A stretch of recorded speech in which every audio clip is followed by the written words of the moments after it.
How's it going out there? Welcome back to the Solo Gigging Life. Appreciate you guys hanging out. Sorry it took a little while. Some of you guys might know that I'm taking care of my mom's, all her stuff. You know, everybody has stuff. So I've been really swamped and busy taking care of, going back and forth to Palm Desert. But, you know, I'm seeing the light at the end of the tunnel. I can't wait to get done with that. So here's a quick little update of what's going on. I shut down a couple gigs. I was playing, it wasn't not too long. I mean, if you go back on my videos, it's probably only been a couple months, but I was doing 2-3 nights a week, or 3 to 4 nights a week, actually. So I would get, so I get through the weekend, then Sunday I would rest, right?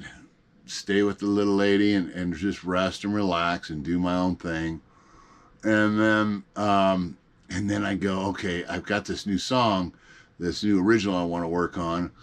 And, it is, so Monday, so I would start on it Monday. Of course I had other errands and stuff that I have to do and stuff, but at least I could get started on a song, at least, you know, try to lay a drum track and a bass track and acoustic or guitar or whatever. But anyways, yeah. So after playing 3 to 4 nights a week, resting Sunday, I would get in the studio, my little studio here, and I'd start to, I go, okay, I want to get into the song, and I pick up the Strat, you know, and or the acoustic, but I pick it up and I do a little strum, like a nice G chord, right? And then it just, after I'd strum, I'd go, oh, God bless this on my fingers.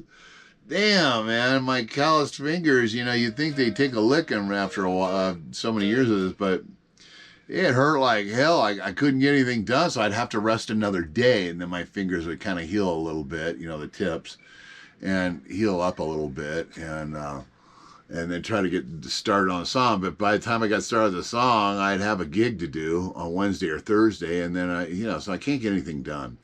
So I decided to blow off my what was that gig in Apple Valley, the Roadhouse, Rusty Bull, they call it. And they were telling me anyways that in the summertime, because it's so freaking hot out there, triple digits out in the high desert here. And I guess they slow down. I didn't know that. Who knew? I mean, I don't know. I just didn't know, you know. So, but I got, at least I had a few months run out there, you know. But they want me to come back in spring, or I'm sorry, fall, when it starts to cool down. That's when the restaurants and bars and the honky-tonks kind of pick up. And in the summertime, it's so freaking hot. Nobody wants to leave to go out to go anywhere. So up here on the mountain in Big Bear, it's not bad. You know, it's not too bad, but it's been really hot here. We've had an extraordinary early hot summer, you know. Anyway, so and we just can't stand the heat. So anyway, so yeah, I pulled the plug on that one. I said, well, I told him, I just said, you know, I said, I'll be, you know, I'll hit you guys up, you know, in fall. You know, as the weather starts to cool down and people are starting to go out in the desert. And then I had a gal here at the, her name, doesn't matter what her name is, but her and her husband own the Pines, it's called the Pines Lakefront. Nice restaurant, good food. Big old deck in the back where, matter of fact, you saw in my last video, that was the gig right there. So I guess other people in town have been hitting her up, and I think she's got a little dementia or something, or I don't know what's going on. But anyway, so she ended up, so she sent me a text for Saturday. I was supposed to play there Saturday because I rotate my Saturdays every one Saturday there, and then the other next Saturday at the Moose, back and forth. Right? There's rotate. So I did that, and I've been doing that. And so she asked me, so she sends me this text. She says, she keeps calling me Dean, and she says, which is my son's name. She says, listen, she says, can you do the 3 hours for 200? I saw this and I went, what? Are you kidding me? Summer, you're getting busy over there. She says, we're kind of taking a hit, blah, blah, blah. Can you do, and I just got back to her and I said, no, I'm not going to do it. I'm not going to do it for a couple $100. It's, you know what I tell them? And this is, you know, if anybody tries to talk you down or whatever and say, listen, you know what? You're getting the show for free. You're getting my performance for free. I'm giving it to you for free. I'm just charging you for carting, for the gas to get out there, unload, load. I'm charging you for carting. So the show's free. So next time they gripe about it, and see what they say to that. But anyway, so, and same with guys in bands, you know, and stuff like that. But anyway, so, yeah. Well, and then I said, well, I don't know what I said on the first text, but I responded. But then I got back, and Kim tells me, she says, you know what? He goes, you know what? They're messed up over there. You know, it just. She goes, let me just tell them that you just want to bet. You'll pass and just go ahead. So what happened was there's a couple other people in town, a couple tool bags that play, and they undercut everybody. They play for like $100 for a couple hours, and it's like, yeah, all right. So this is the problem in these big shitty liberal cities. You know, everybody's undercutting each other, trying to make ends meet because the economy's so jacked up, right? So yeah, so I matter of fact, I had Kim do it. So Kim texted her back, said, you know what, I'm a Dean, thank you, but you know what, we're going to pass. And then she gets back to me and she says, well, thank you, Dean. She goes, I got somebody as good, for cheaper. And I know who it is, you know. And so, I'm like going, you know what, more power to you. It was just, you know, now when they start messing and start doing that kind of shit, you know, I was already giving her good friends price. I was already giving below good friends price. Out here in California, I'm averaging, I get 100 an hour, 100 a set. So if I do 2 sets, it's $200. If I do 3 sets, 300. That's simple. And then there's some gigs I try to get $125 a set. you know, and I'll do that. And then of course casuals, you usually double or triple that if you do a casual, meaning, you know, a corporate gig or a bar mitzvah or a birthday, whatever. It doesn't matter what they call it. We call those casuals. At least they did in the 70s. But yeah, so I'm done. So that was cool. That was a big, because I was a bummer. I couldn't start working on my original shit. I had to rest my fingers for like 3 days. They were just so sore to the touch, you know. I'm like, oh man, because I play hard. I'm sure there's a lot of you guys that play hard. So anyways, so now I'm doing every Friday at the social, okay, all summer, or for the next month and a half, because we're out of here, and I'll tell you that in a minute. And so that's why, that was another reason why I'm going, you know, I'm not going to break my neck. I mean, yes, I need the money but I thank God it's been doing okay in tips. So that helps a lot too. You know, usually an extra $150 in tips. That's not bad. But anyway, but I don't, you know, when you barter with people and stuff and you're working out a price, if they throw out and say, you should make pretty good money in tips, say, yeah, blow me first, and then I'll think about it. You know, it's like, no, don't bring the word up tips. You know, no, it's not going to happen. No, tips have nothing to do with you. It's me personally, has nothing to do with you. You have nothing to do with that. So anyway, yeah, long story short, we are getting our stuff together now, and starting to eliminate a lot of shit that we accumulated the 2.5 years we were down here in Southern Cal. Oh, I love California, but I hate Southern Cal. I hate all the liberal cities. I hate LA. I hate San Francisco. I hate Sacramento. I did some shows up there. I hate it all. I hate it all. But one thing about California is, geographical wise, it's like the most beautiful state there is. I mean, really along the whole coast, the whole Northwest, from up above Sacramento all the way up into Oregon, and then middle to eastern part of Washington. Anything east of the Cascades is beautiful. It's high desert. It's beautiful out there. And then, of course, you get in the valley side where the 5 is, the corridor there. It's pretty in there too. But anyway, so yeah, we're out of here, man. I can't stand the heat. So we're gonna go back to the harbor, back to the beach in Crescent City, which is right there on the border of California and Oregon. It's beautiful I got the redwoods in my backyard. And I'll be close to a dear friend that I adore so much, and I miss her family and my buddy Kurt so much. So we're not going to be too far. It's going to be a little bit of a drive, but at least we're pretty, not too far away. But anyway, so yeah, and we want to do a little travel in a little bit, and just maybe do some gigs in Oregon. And I will do gigs in Oregon. A matter of fact, I got one place in Brookings that can't wait for me to get back, and then also Crescent City, where we're moving to. So yeah, so here we are, man. Yeah, so I called both those gigs off. So I'm playing every Saturday during the month for this month and a little bit in September. Okay, because I'll probably work all the way up to the end, because I've got all week to downsize everything, start throwing shit away, and get ready to move this trailer up there. And so yeah, so that's what's going on. Boy. And then this week on the news, I'm sure you guys all heard that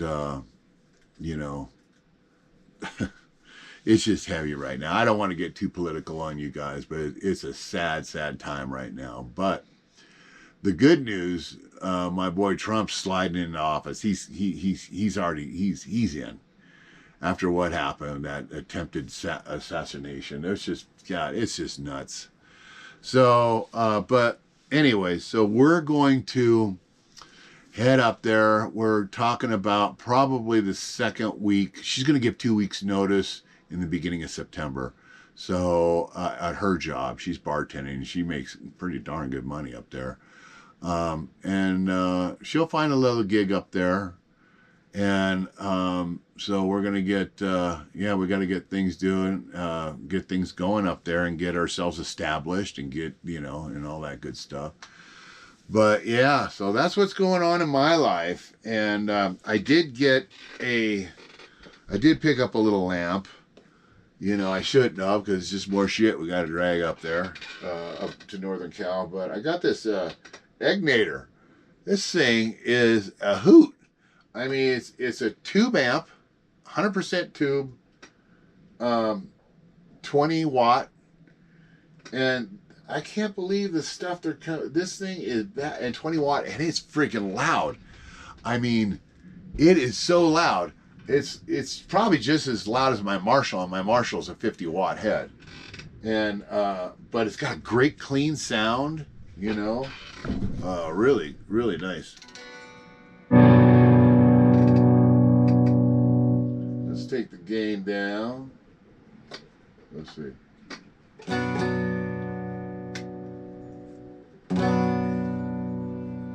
There we go.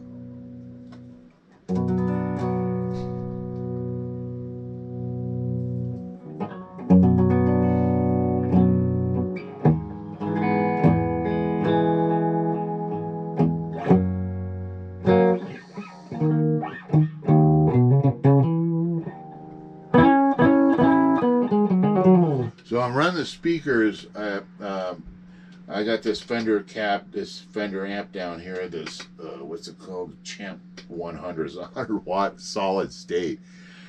I don't know why I bought it, but it's actually got some cool presets. Like it's got good effects in it. It's good for the studio. I just unplug the speakers and then just go out into my interface. And it's got some good tones in there. It's not bad at all. But I'll probably end up selling. But I upgraded this and put some Celestians in here. So that's that. And so now I'm running this guy, this Ignator.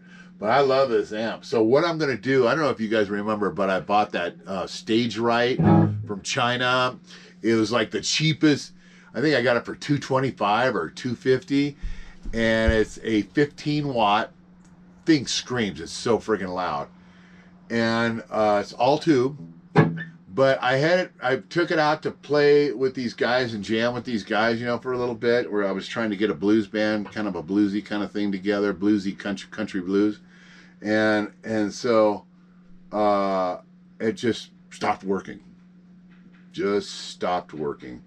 So I called this electronic guy down the hill that works on amps, and so he wanted 200 off the bat just to fix it. I'm thinking, well, and that's not including parts or anything. I said, dude, I paid $225 for the amp, so either I junk it, and I put a nice little Eminence Blues speaker in there. It's called Red, White, and Blues, and it's an Eminence speaker, and so so I put that in there. I upgraded it, and then it blew on me. So what I'm going to do is I've got a 410 cabinet and storage with my Marshall. Well, we use those together. Those sound a bitchin' together. But this thing here, if I just don't feel like bringing the bigger boy, and it's not that big either. You guys are familiar with the Marshall Origin 50. It's it's bigger than this, but it's not this. It's smaller than a full size Marshall head, but it's all tube.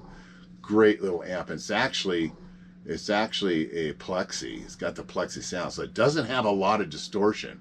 I got to use my pedal board to get some of that stuff. Yeah, this thing is special. So I'm going to set this little guy on that little white Stage Right. It's called Stage Right, yeah. Mono price, Stage Right, 15 watt, right? And I'll just set this right on top of that thing, 112 in there, and that sucker will scream. So now I've got like 3 different amp setups. Well, I probably wouldn't use this Fender solid state for live. I said it's a great amp, but it's solid state, And I've used solid state before, and solid state these days aren't bad at all. Matter of fact, there's a lot of big boys that use solid states. But anyway, so, but I'm just going to basically keep this and just use the head out of it, because I unhooked the speakers and put a different input, so I can hook this up, or I can hook my Marshall up to it. But this thing's got a couple of 16 ohm Marshall speakers. I got the B red, or A red, and then the B gold, or I'm not sure what it's called. I have to look at it. But anyway, so yeah, that's what I got going here. But yeah, so I'm all set there. So that's my story, and I'm sticking to it, you guys. I hope you guys are getting out there and playing. I hope you're staying busy this summer. I've got everybody's staying busy. But do me a favor, man. Try not to, I know you guys want to get your foot in the door, and I get that. But just don't, try not to undercut, or try not to, you know what I mean? When you undercut and play for almost nothing, yes, they're going to keep you for a while, but they're going to keep you that long.